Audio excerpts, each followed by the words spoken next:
So I recently picked up a new controller for my PS4, and that controller was the Scuf Vantage.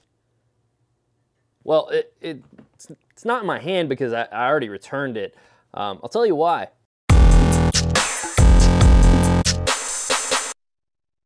What's up, everybody? Welcome back to another video. Thank you so much to all of my subscribers for sticking around. And if you're new to the channel and you haven't subscribed yet, consider hitting the subscribe button and, well, just sticking around. Today I want to talk a little bit about my experience that I had when I was using the Scuf Vantage. Now, obviously you heard me say I've already returned this controller, so I'll go into some details as to why I chose to do that.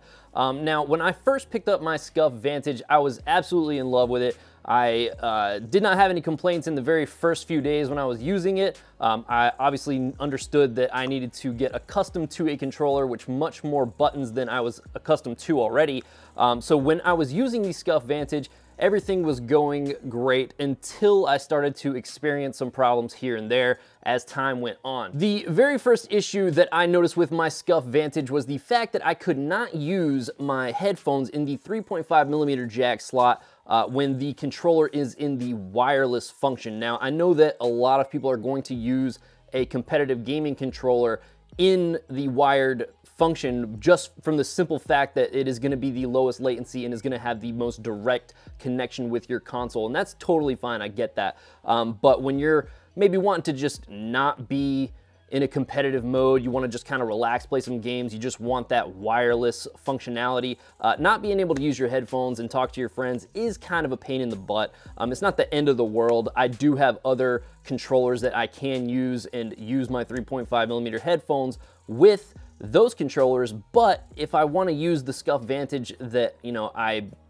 pretty much bought to use, it kind of sucks that I cannot use my headphones and chat with my friends in that wireless function. Speaking of using headphones, the second thing that I noticed when I was using my Scuf Vantage was the touch sensor on the bottom of the controller. I did not like this thing at all. In order to mute your controller, you're supposed to just lay your thumb onto the touch sensor at the bottom of the controller and it should mute your mic. Sometimes I would find myself accidentally touching it and muting my mic, and sometimes when I wanted to mute my mic, by touching it, it just would not work sometimes. So this thing was kind of a pain in the butt. Also, to adjust the volume, you're supposed to like slide your finger to the left and right to adjust the volume, and it did not always work the way it should be. It would either go extremely loud or just completely turn the volume all the way down. It would not really find that medium area where I would just want to get it to nice and tolerable audio.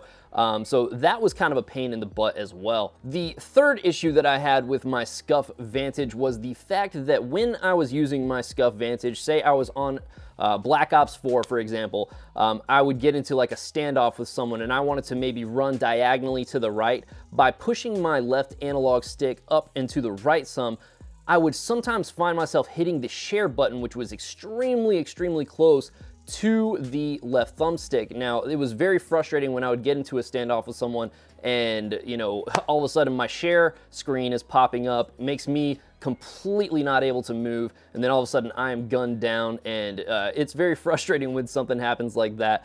And it's all purely just an accident. Now, if you're using this controller in a competitive sense, this could be a very big problem. When they were designing the Scuf Vantage, I highly doubt that this did not ever come up in any way, shape, or form. I don't have the largest hands in the world, and I'm not, overextending when I'm using the left analog stick to somehow, press the share button.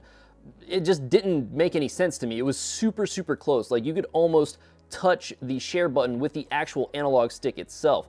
If your thumb is slightly over the analog stick on the circular part, you're definitely going to hit that share button, and it is a very frustrating issue to deal with. Problem number 4. Now, when I was using my Scuf Vantage, it would randomly disconnect. Now, I heard that there was an update for the controller that would fix some of these issues like dead zones, which I didn't have any issues with. I know a lot of people were complaining about dead zones in the controller. I personally did not have any issues with the dead zones. That was one of the many flaws that I saw before going into purchasing the Scuf Vantage that I was warned about, but the dead zones didn't seem to be an issue, and that was one of the first things that I looked for when I got my Scuf Vantage, but that was not an issue for me. But when I was using the controller, it would randomly disconnect via Bluetooth. So therefore, I would have to go get another controller, go into the settings, delete the Scuf Vantage from my devices list, and then resync the controller in order to get it to work, which is really, really frustrating. So if you're planning on using the Scuf Vantage as your main controller, definitely have a spare controller to the side in case this is ever an issue.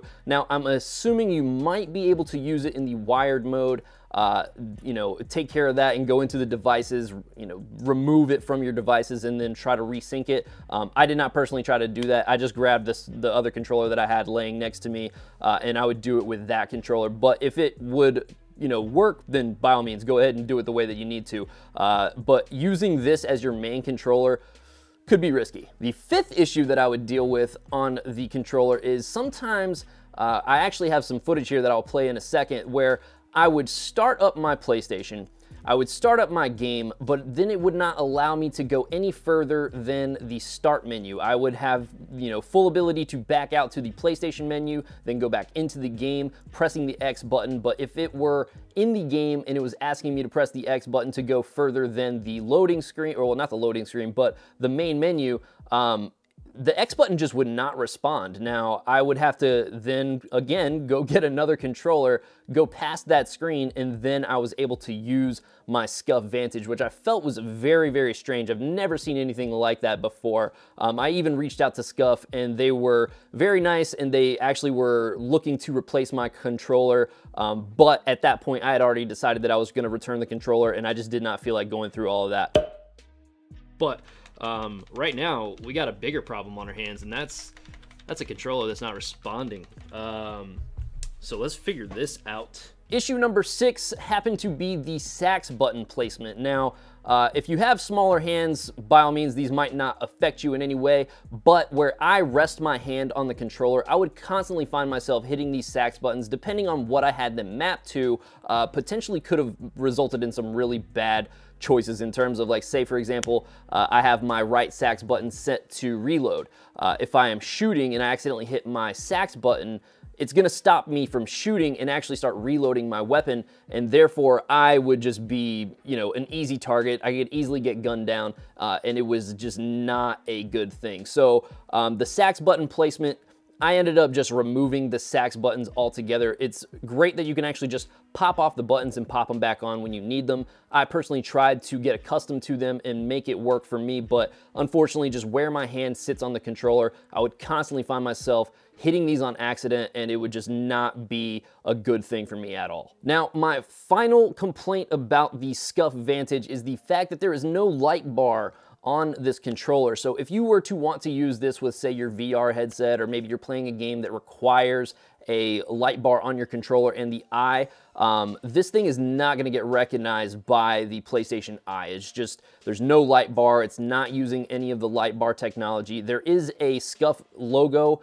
on the front of the controller where the light bar was, but this does not act as a light bar. It is simply aesthetic and does not have any real true function to it. So now that I've gotten my complaints out of the way, and those are real good reasons as to why I personally chose to return my controller. It just, as great as the controller felt in my hands, I loved the, the placement of the thumbsticks. I liked the fact that it was in an Xbox style configuration. Like, you have your analog stick up to the top where the D-pad normally is on a PS4 controller, and then the D-pad is at the place where the second analog, or technically the left analog stick, would be normally on a PS4 controller. I liked that setup. I think that it's great. It's easier for me to go up and down with my thumb in that motion, and I absolutely love that about it. But unfortunately, with all the rest of the flaws that I was dealing with this controller, it just was not worth it to try and go through and troubleshoot and do all this to try and make this controller work for me. When I want a controller that is gonna give me an edge in competitive gaming,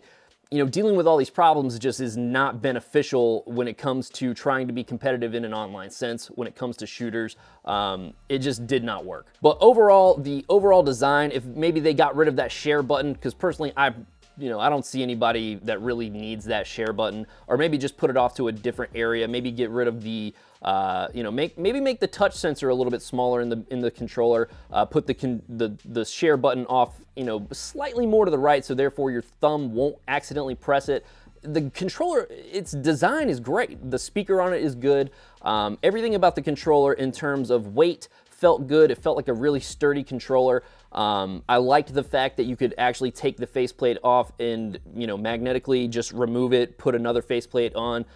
It was really cool because if you maybe ever wanted to maybe say send out your faceplate to get like hydro dipped with your own personal logo, or you have your own design and you want to get it hydro dipped, or maybe spray paint it and, you know, do your own customization to it, having that removable faceplate that is just so easily removed and you can pop it back on, and it stayed on extremely well. The magnets on this faceplate were extremely strong.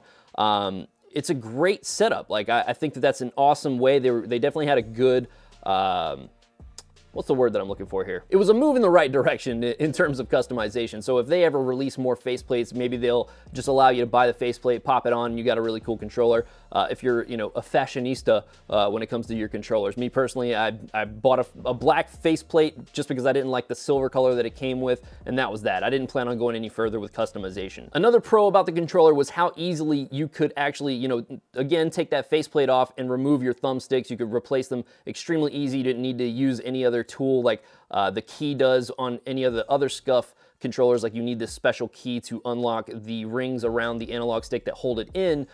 You could actually just remove that faceplate, you know, slide some new thumbsticks in there and just kind of be on the fly. It was extremely fast in terms of the customization, so that was a really good move as well. Now, everything else with the Scuf Vantage worked fine. The hair triggers worked absolutely fantastic. I was able to tweak those and make them work to whatever game I was playing. You know, I could actually use the Scuf key and readjust the hair triggers, and they were absolutely fantastic. That was one thing that I just absolutely loved about the controller. The placement of the back paddles was incredible.